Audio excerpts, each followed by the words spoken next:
So for me, this journey and this agile integration comes with a number of steps. We're going to break it down into 4 here. So the first step, I think, for me is about microservices. It's about, as I said, we had this monolith, we had this enterprise service bus, we had all of this integration in the central component. And what we're trying to do is break our application development, business value. We're trying to break that down and shorten that feedback cycle so we get individual components delivered to the business faster.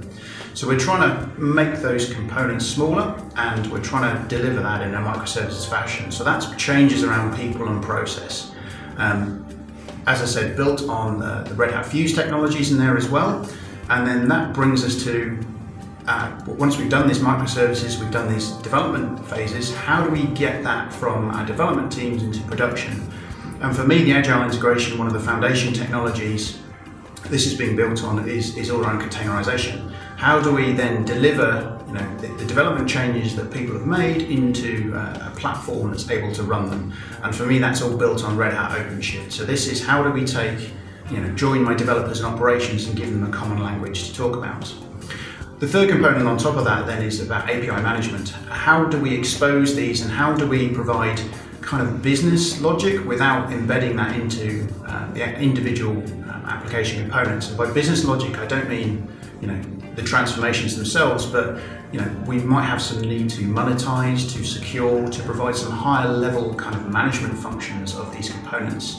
And that for me is all about bringing in 3-scale and the API management layer and the API governance into that layer as well.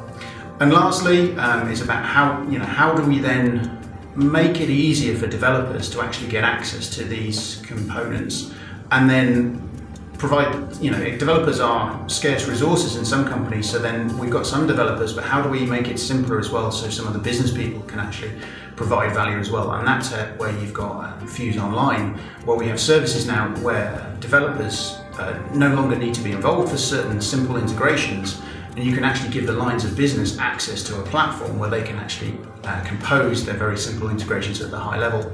So, those 4 components spread across Fuse, spread across OpenShift, spread across 3-scale, and bringing in this Fuse Online and these kind of business level services, that to me is kind of your journey and the foundations you need to build this pattern on.